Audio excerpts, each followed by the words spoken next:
All right, so I am recording this and I'll go back to screen share.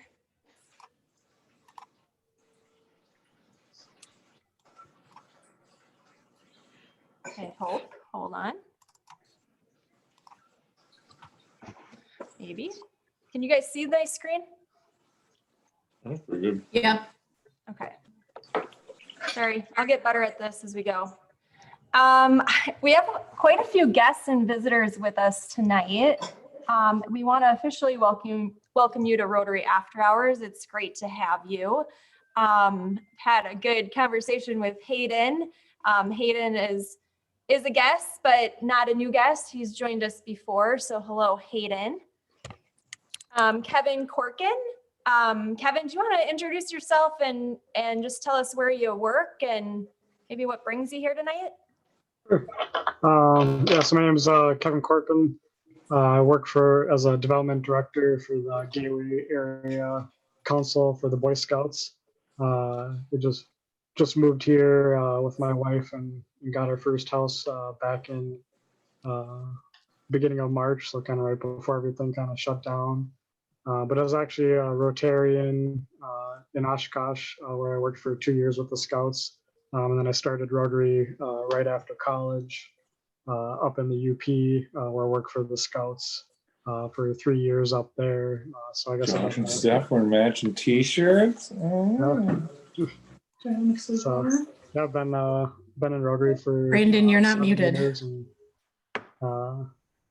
looking forward to checking out some clubs and getting involved in Rotary here in La Crosse as well. Awesome, welcome. I'm glad that you were able to join us. Okay, let me see. I'm going down the line. Allison. Yes, hi. I'm with the All of Us Research Program, and I'm actually joined as well with my colleague, Christy Honecker. She's on, and one of our physician champions, Dr. Stephen Manson, is on too. Welcome to all of you. We're looking forward to your presentation this evening. Thank you. And I think that's it. I'm assuming Brian is Brian Richardson, unless it's somebody else. But well, welcome to Rotary After Hours. We're glad that you are here with us. I first just wanted to start off by saying thank you again for all of you that either volunteered, that participated, that did something that helped make our Ugly Sweater 5K a success this year. Obviously with COVID, we had to shift how we did things from past years, and we had new challenges presented. We learned a lot of lessons, but overall, I think it was a really great weekend. Thanks to so many of you guys. I'm probably going to miss someone, and I'm truly sorry. But so many people in our club make this a successful event. The Ugly Sweater Committee under Ashley's leadership, Brandon and Lucas, who put in, I know the two of them put in 10 to 12-hour days, Friday, Saturday, Sunday. They were there Thursday night. So huge thank you goes to those two. Without them, we wouldn't have had a lit course. Dan Benjamin also helped out. It was great to see him. Unfortunately, he wasn't able to be there on Friday for course setup, but provided some much needed things from Fowler and Hammer.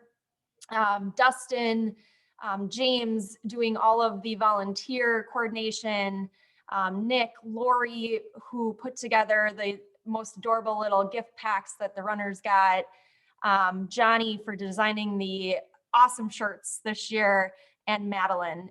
And if I missed somebody else on the committee, I'm super sorry. Course setup. So you'll see names that have a star. These are individuals who dedicated time more than one day this past weekend. And we really, truly could not have pulled this off without all of you.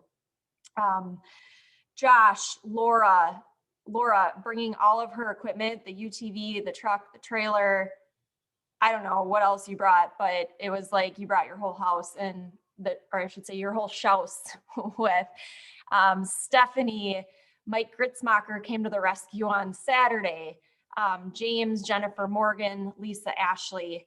And then again, James coordinating those day of volunteers. Justin, Caitlin, Kristen, Laramie, Lori, Madeline, Amy, Elise, Emily, and Sarah. And then all of you that rallied and showed up on Sunday with that plea for help that went out on Saturday evening. Ben, Carl, Dustin, Gibran, James, Caitlin, Kristen, Christina, Liz and Brian, Liz Filter, Laura, Mariah, Ashley, and then the Skenzels. And a huge thank you to all of you that participated. It was great being out there setting up the course and seeing some of you walk and run by. And then of course, our members who either got their employers to sponsor or who sponsored their own. I'm going to ask Ashley to give a little update on the status so far of the results. And I will share a few pictures as she does so. We don't have any participant pictures this year, but I did capture a few volunteer pictures. All right, can you guys hear me okay? Awesome. So it is a virtual race. So it started last Wednesday and will go through this Saturday. So right now we have 230 registrations, which I think is really great because about a week before the race, we had like 30. And there still seems to be a few trickling in. So I think we're doing well with that. We had over $1,100 in donations. So we used a new registration website this year that allowed people to donate. It actually asks you to donate as you register. So that was kind of cool to see. Plus James stood out with some donation buckets one night that Marissa created and got another $130 in donations, which was awesome. And then we sold old ugly sweater gear and a few t-shirts, and I think we were at about $900 in sales.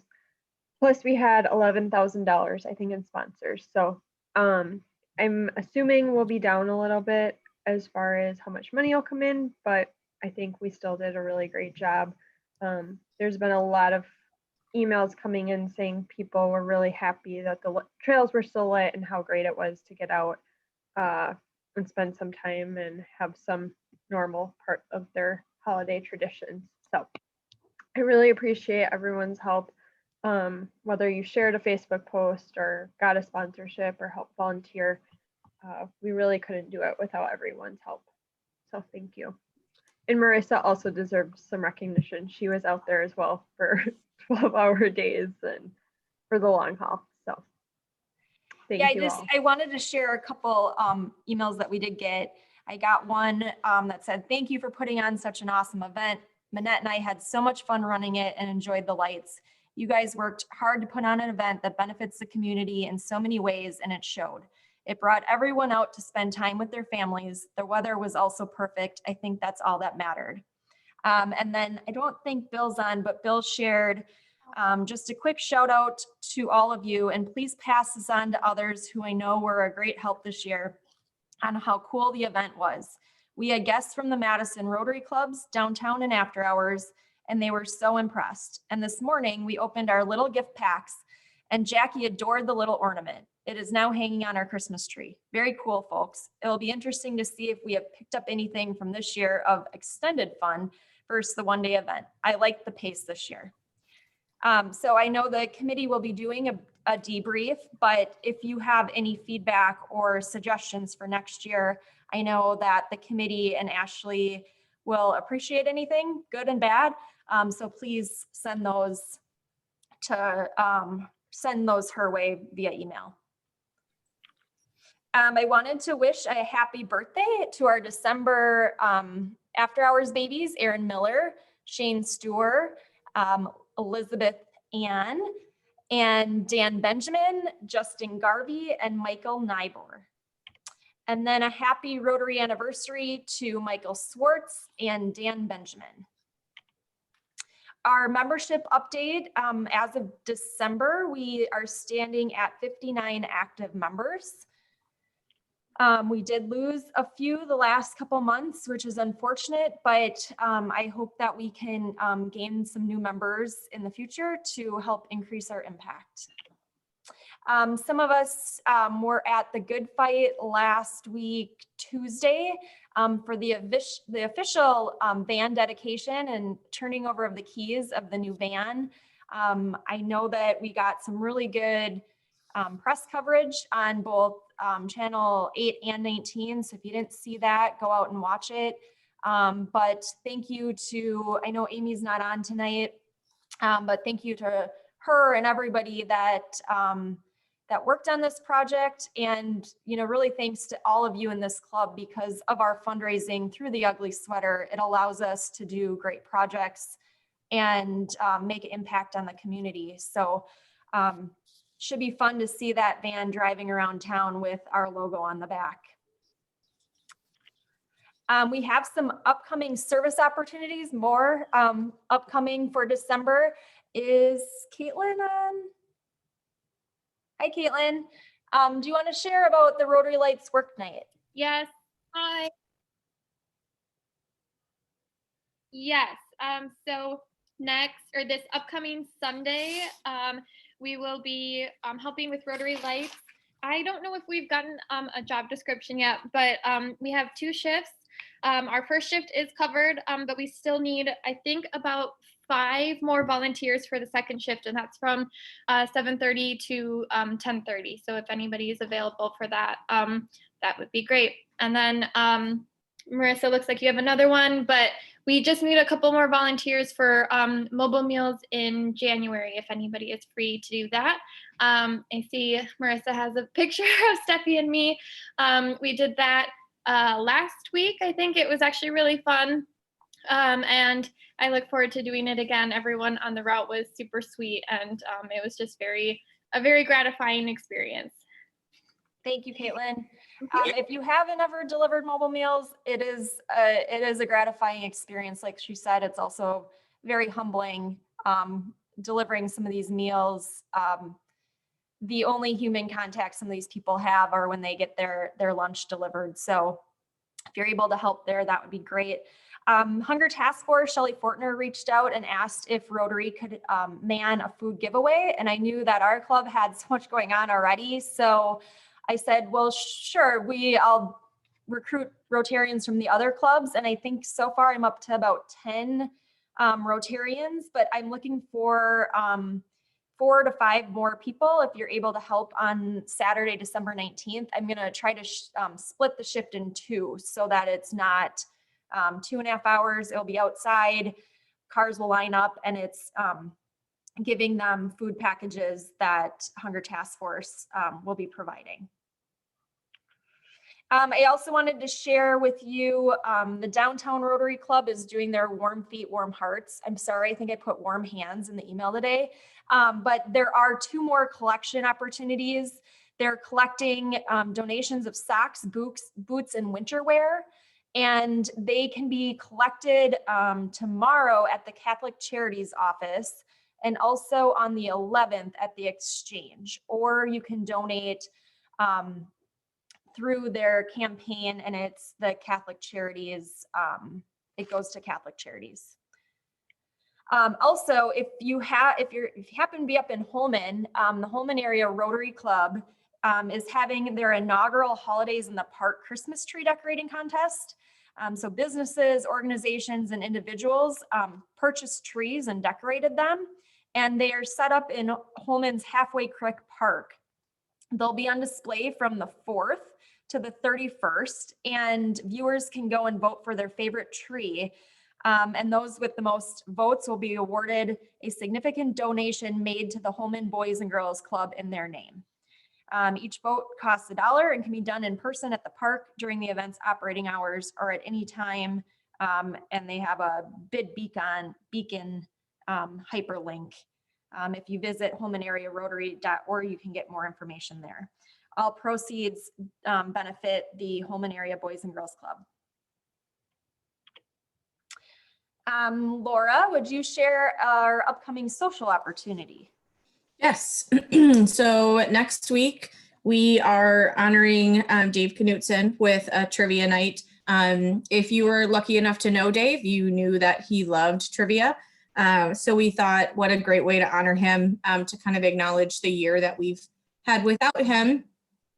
So next week, Wednesday, December 16th at 6 p.m., there is a sign up that went out via email. You can be a virtual team or you can be in person at Big Al's. We will be socially distanced while there, masks required, following all necessary guidelines. Teams of 3 or 4, there will be a team of Dave's family that's going to be participating. They're just really happy that we took the time to honor him and make sure that we're remembering him as a very valued member of our club. And I know Lucas is putting together some pretty sweet questions. I also got some facts about Dave. So think back on stories that you had with him, or find somebody to be on your team that knew who Dave was. And I don't know if they'll actually be part of the trivia or if they'll just be fun facts that Lucas throws in there. So please attend. It'll be a great event. Dave was a great member of our club, and it's just a really nice night for us to kind of get together and just remember the impact that he had on After Hours. Thanks, Laura. Even if you're not good at trivia like me, you can still participate. If you don't have a team and want a team, go sign up for any of the open slots and we'll figure it out. We'll shuffle people around. We'll make it happen so that everybody has a team, but it should be a fun night celebrating Dave. Let's see.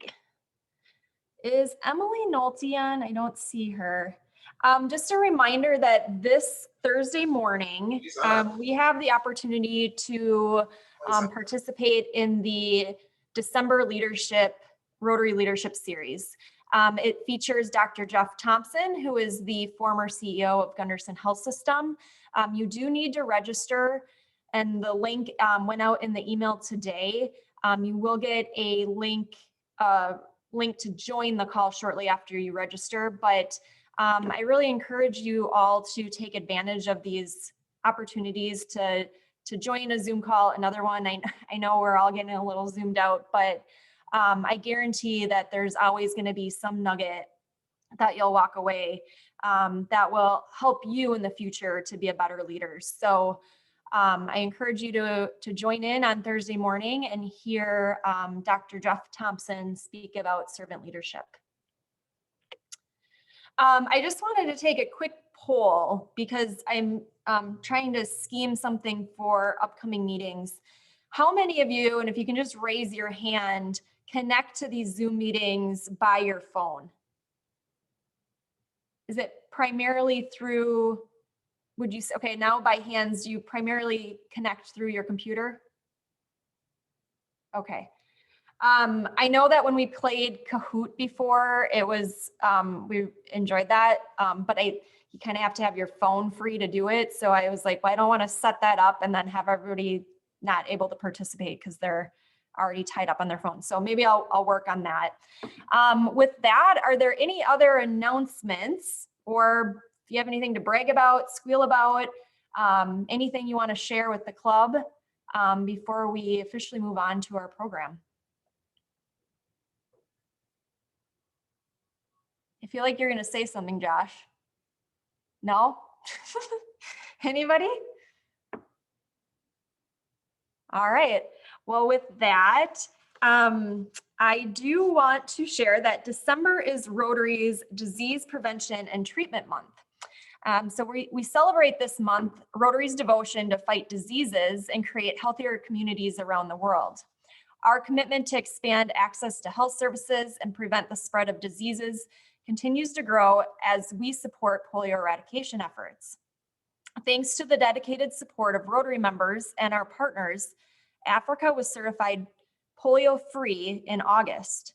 The polio eradication infrastructure that our members helped build has also been leveraged to effectively address COVID-19 through strengthened health systems, surveillance, and contact tracing.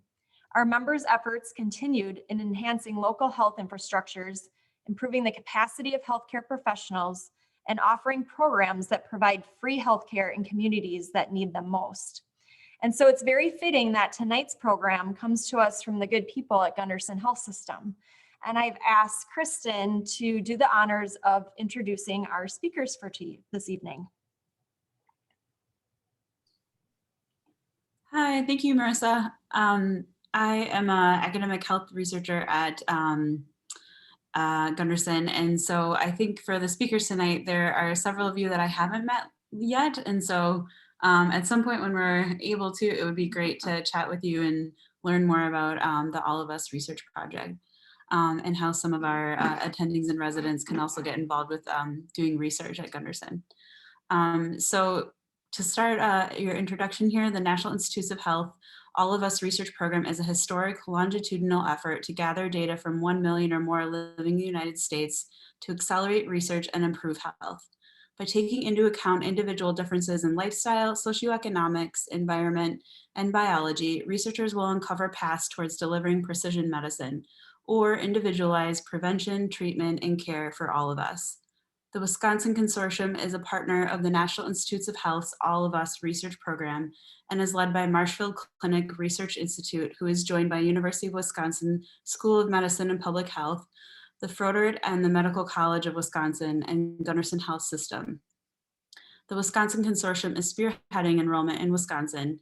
Enrollment provides the opportunity to become a valued partner in helping fight disease, while allowing you to learn more about your own health and have an impact on the health of individuals for generations to come. Here with us today to help us learn more about the ambitious research effort are members from our local All of Us research program team at Gundersen Health System. We have wellness education specialist Allison Haugen and Christy Honecker, as well as two of their physician champions, or one for the program, Dr. Stephen Manson and Dr. Sid Gundersen is also involved. So please feel free to take it over. Thanks so much. Perfect. Thank you so much, Kristen, for that introduction. And just give me 1 second here. I'll share my screen.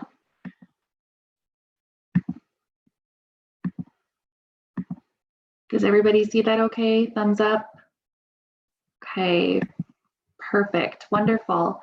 Again, thank you so much for having us here this evening. My name is Allison. I'm one of the wellness education specialists for the program. And maybe this is the first time you're hearing about the All of Us research program. However, it may be familiar to some of you as it was brought to the forefront initially in President Barack Obama's State of the Union address back in 2015. However, at the time, it was known more as the Precision Medicine Initiative, and then evolved into the All of Us research program in May of 2018 when it was launched nationally.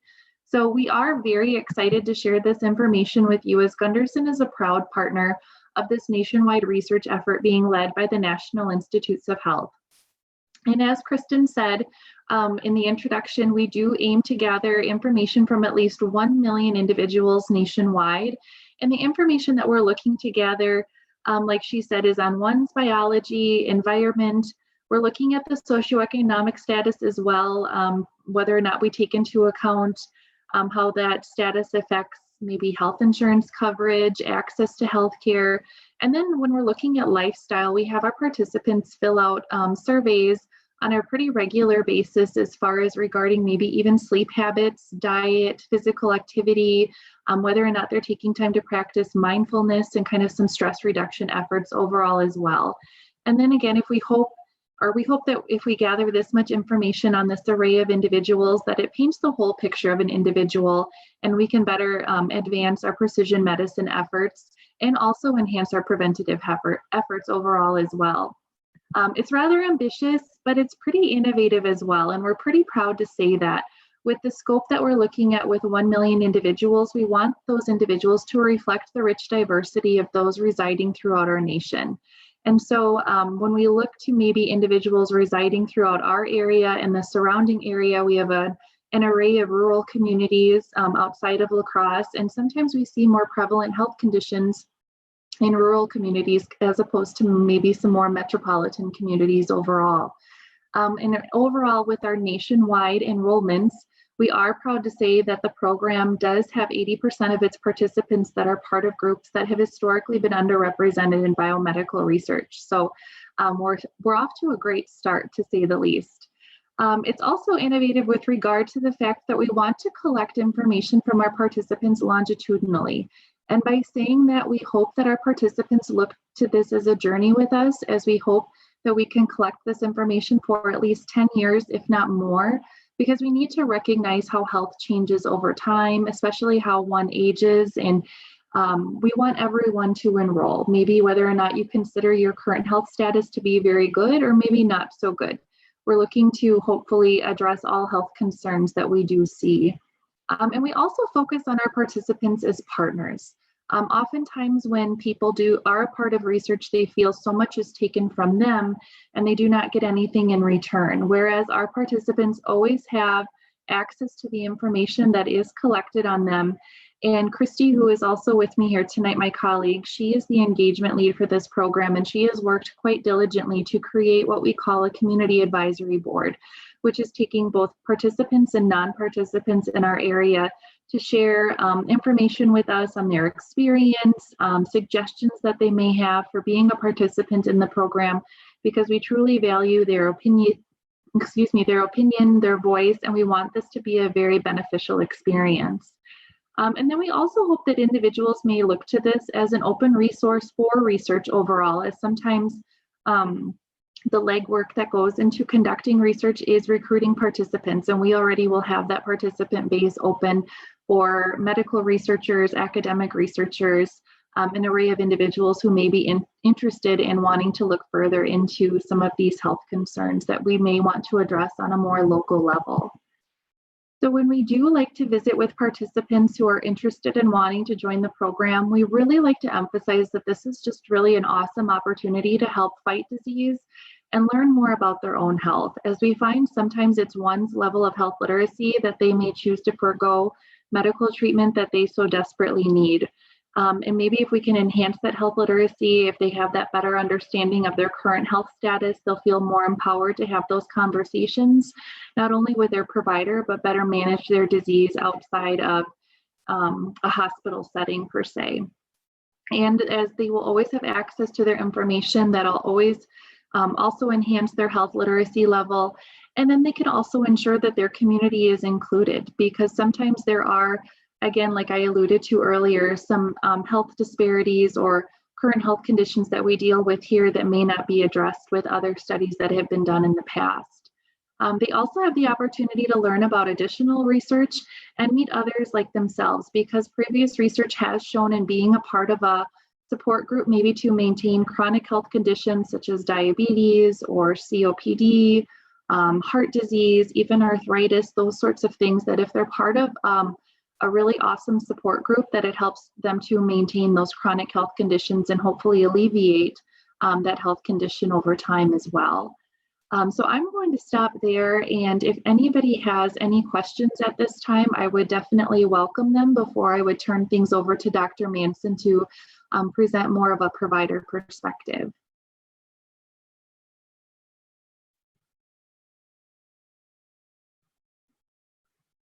All right, I'm kind of taking the silence that maybe we'll save some questions for the end. So Dr. Manson, I will turn things over to you. Thanks. Can you hear me okay? Good, thank you. All right, so being a provider who's involved in this project, I'm very excited about the opportunity that this gives us because of the availability of all this information that we'll gather from these million+ people over the course of a decade or more, that we'll be able to develop such great guidelines from the evidence that we gain and from the information that we gather from people's biology and their environment and their lifestyle. And as mentioned, this is a very diverse population of people, whereas in the past, lots of studies were done on small groups of mostly males and mostly Caucasians. We're trying to get a wide group and cast the net very broadly across the country to get people enrolled. And again, we consider them to be partners and not subjects in this. The study allows us as individuals, such as myself, who've entered the study, to share our information in an electronic medical record.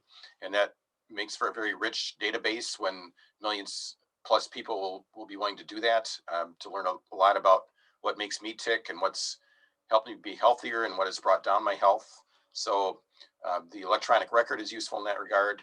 And then, as we mentioned before, engagement of people, as they'll be able to see the data that they input and get feedback back on that, the ability to interface with others, the ability to join some of these groups that we've mentioned previously.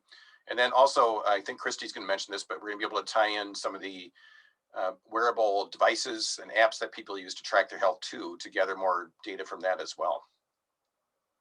Next slide. And then to put on the research hat, again, the opportunities will be immense because of the ability for folks to gather such great deal of information in such a short period of time, whereas you don't have to do all this legwork on your own. The resources will be available to draw on this from the data bank in Vanderbilt, where they're going to keep this under electronic lock and key. The ability to look over the course of decade plus as people move about and get older and their relationships change and their health changes and their treatments change over time. The analytic tools that people can tie into if they're interested in doing this research. And then again, the engagement of participants to get their feedback on a very ongoing basis. So for example, being in the study, I've received monthly questionnaires about my health, both physical and mental, during the COVID outbreak. So they're tying this in, people see how they're tolerating the pandemic. They're also studying our blood for COVID antibodies if we want to allow that to be done and really release that information. So that's quite interesting as well too. And then again, over the long haul, we hope to develop more precision in our medicine to be able to tie specific therapies and treatments and guidelines to particular people's illnesses and ailments. All right, any questions for me before I turn this over to Christy?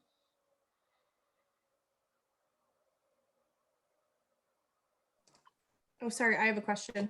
Couldn't find my mute button. You mentioned the wearable fitness trackers.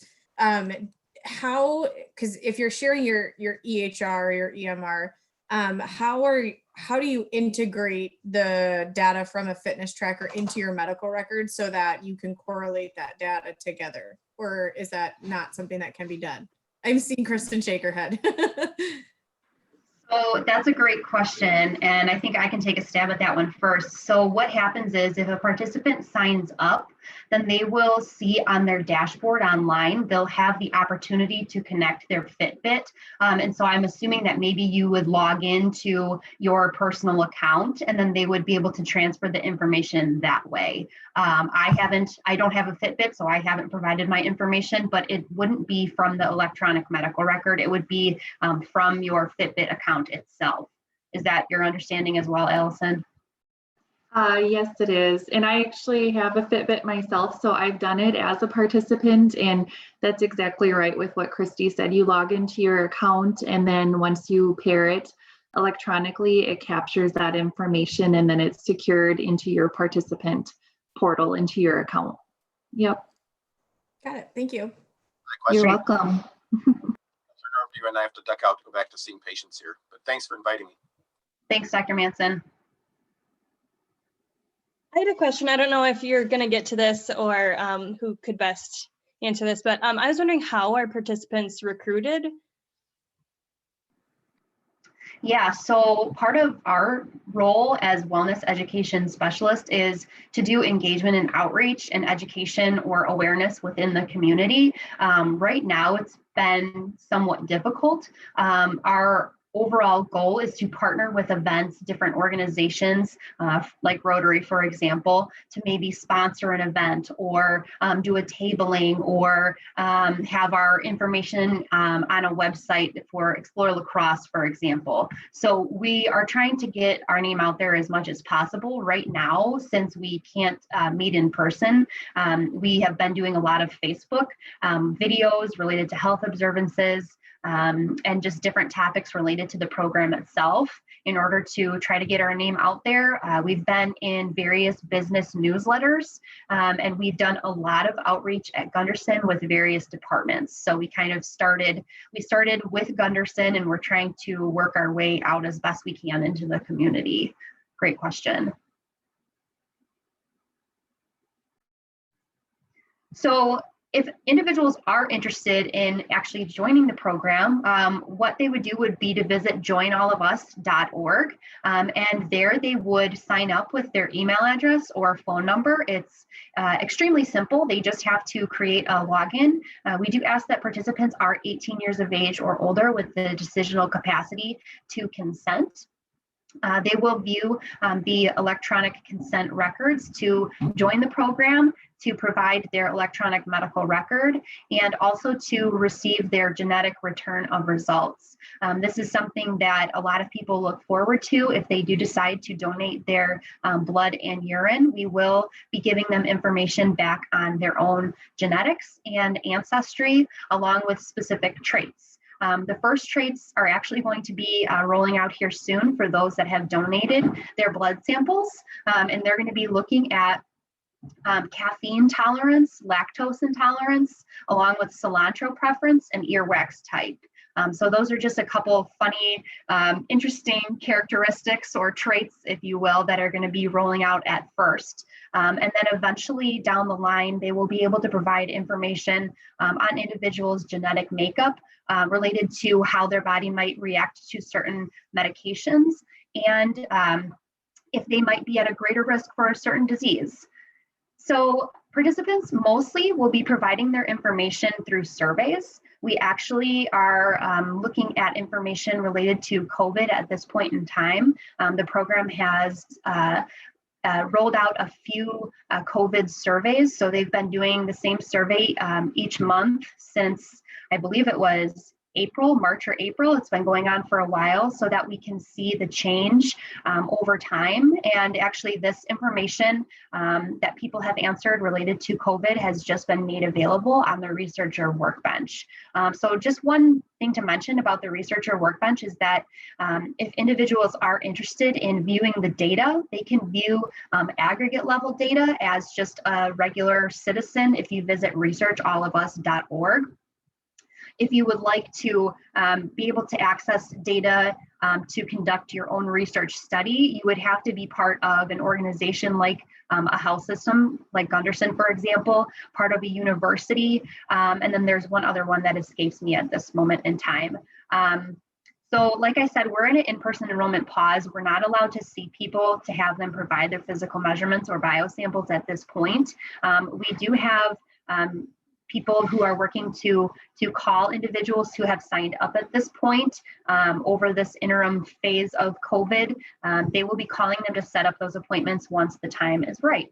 And like we talked about with the Fitbit, that will give you access to link that on your account as well. And some of that information is going to be actually made available to researchers as well. So interesting and exciting things are on the horizon here. When it comes to a research program of this caliber, it really is important to make sure that we are respecting our clients' privacy and making sure that when they are providing their data that it's protected.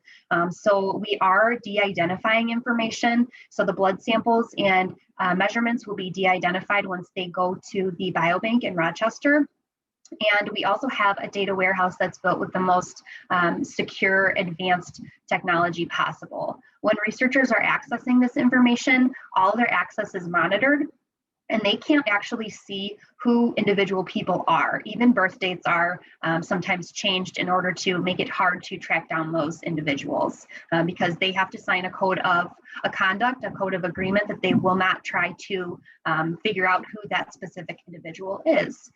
So like I said, we de-identify this information so that individual participants cannot be identified given their information that they are providing.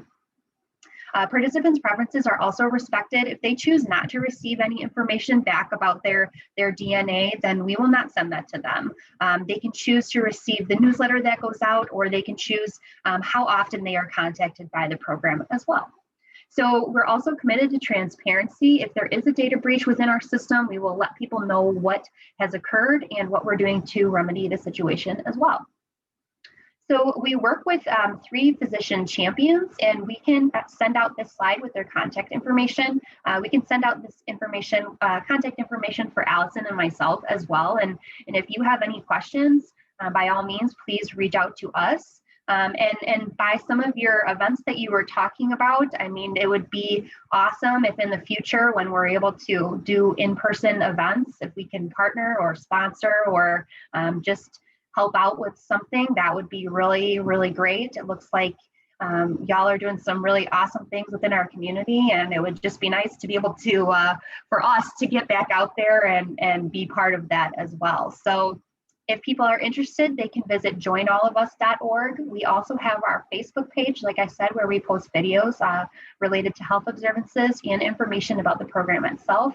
That's facebook.com/allofusgundersen. We have a couple other sites here as well that you can go to if you have further questions.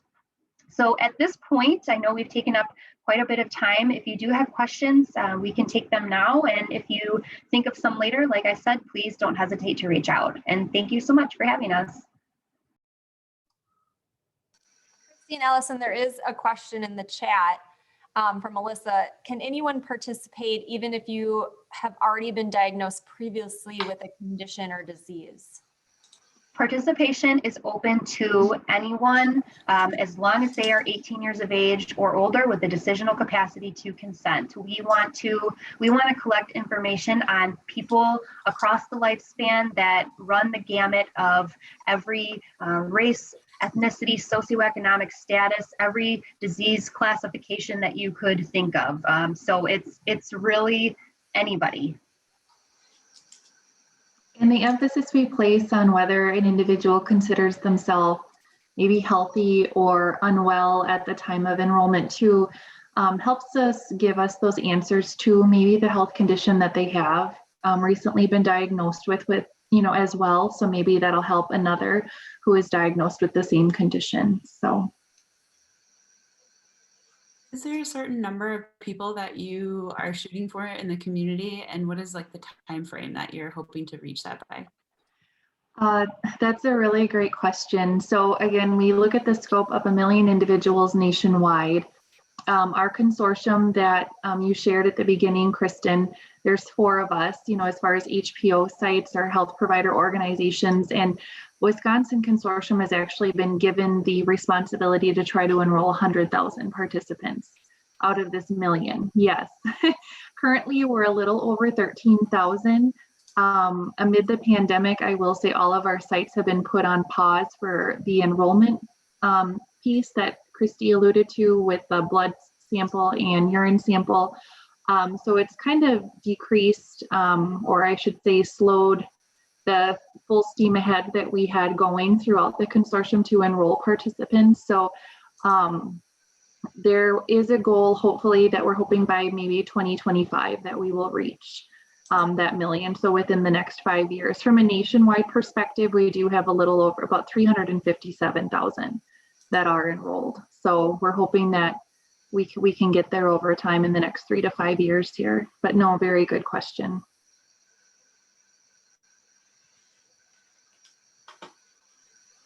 Anyone else at all?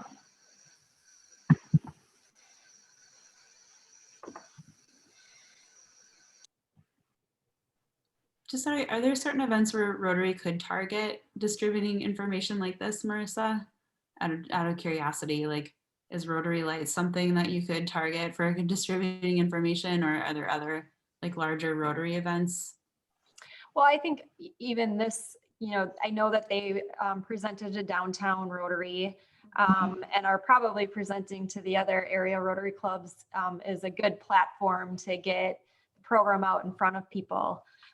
So just even by listening, if any of you guys have interest in joining this, maybe they'll get a couple people from each meeting, and that certainly helps. I don't know if I answered your question, Kristen. Yeah.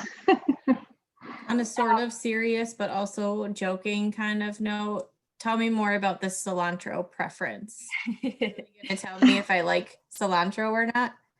So apparently some people think that it tastes like soap. And so there's something in your genetic makeup that will tell them if you think it tastes good or if you lean towards it tasting more like soap. Interesting. Right. Uh-huh. Show of hands, who thinks the cilantro tastes like soap? Nobody? Oh, James, we got maybe one. I also like it. It tastes a little bit like soap, but I do like cilantro. What was the other one? The earwax? Yeah, wet or dry earwax. Hmm. Is that a preference, or what was the question? No, so they'll be able to tell you if your earwax, if it's more wet or if it's more dry. Which, I mean, you know, the things that they're rolling out initially are kind of more like safe things that people probably already know, just to kind of pilot the whole unraveling or rolling out how to give people back their information. I will not survey on earwax from our members. I don't need to know that. I Very have a interesting. question. Do you know anything about socioeconomic research that people are doing with the data? So if you go to researchallofus.org, you can actually look to see what research questions have been posed so far. I haven't actually looked at that in a couple days, and I have not looked at that topic. So I do not know the answer to that question. But good question. I would say I haven't looked at that topic quite yet either. So yeah, I'll have to go take a peek. I did database training the other week, James, and it seems like you have to go through a process and learn, like they have modules and different things, and then you can make a proposal and then they have to approve it. So I think any researcher can access the data potentially.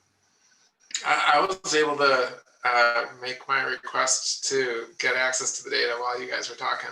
I work at UW La Crosse, and I guess they already signed an agreement. So anyway, I'll look into it.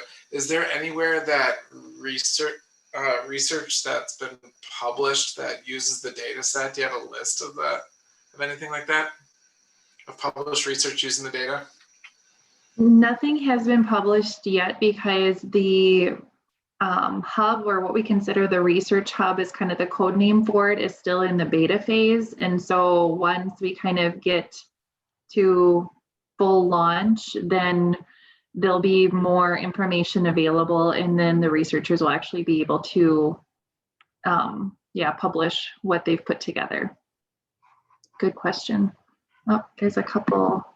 I've seen some researchers presented on some of the data preliminarily. I don't know if they had like a special permission that was through this conference that they did, training to use the database. So I would maybe even email them directly, James, and ask to see if they have publications on it.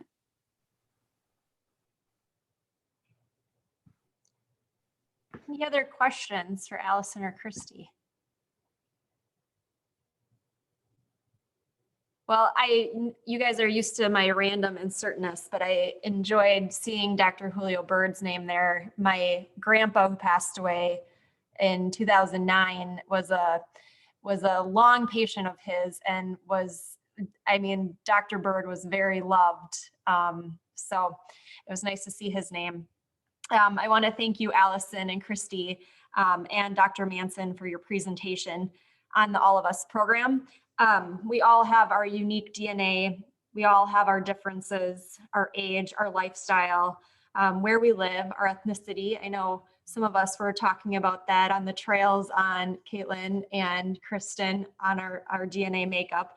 But there's certainly important insights that come from our health that can be discovered with these differences. And to me, it's really amazing. I mean, we're all relatively young to know how far medicine has come, and to know more about this program on the forefront of what's to come in the future. So thank you for helping to accelerate health research and medical breakthroughs that eventually will benefit all of us. Thank you so much for having us. Yes, Good night, thank everyone. you so much. It was wonderful. Bye. You guys are welcome to stay or you can exit too. By the way, if you're still on, I did find the on your website publications using the data, but I didn't look through it. All right, I don't know, my computer is screwed up here once again, but can you see the PowerPoint? Yes. Yeah, okay. We're actually going to end on time tonight, you guys. This is pretty exciting. Lucas and Laramie, I don't believe are on, but our next meeting, we are going to have one on December 22nd. I know it's getting close to Christmas and everybody's really busy. But they really wanted to share their experience of being big brothers and big sisters. And there is a new executive director for Big Brothers Big Sisters of the Seven Rivers region, Jeff McSweeney. So he is going to be joining us to share more about the program. So I look forward to that. We are going to most likely start the reveal of the strategic plan.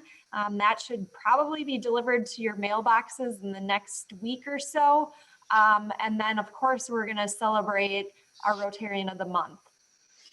With that, if anybody wants to stay on after and chat for a while, we'll leave the call going. I will end the recording. But if everybody could unmute themselves and we will recite the 5-way test. All right, so in all the things we think, do, and say, is it the truth? Is it Is fair it fair to to all all concerned? Will it Will it build build goodwill goodwill and and better better friendships? friendships? Will it be beneficial beneficial to all concerned? Will Will it it be fun? Will be fun. All right, so with that, because I have the dawn, we are officially adjourned. Again, hope to see some of you Rotary Lights Work Night on Sunday evening if you're able to sign up for that. And then don't forget Dave's Trivia next Wednesday, either in person or virtual. Please sign up for the team. Even if you said you were going to come on Facebook, go and sign up through Club Runner. So with that, thank you, Brady and Mandy, for coordinating our speaker tonight, and we're officially adjourned.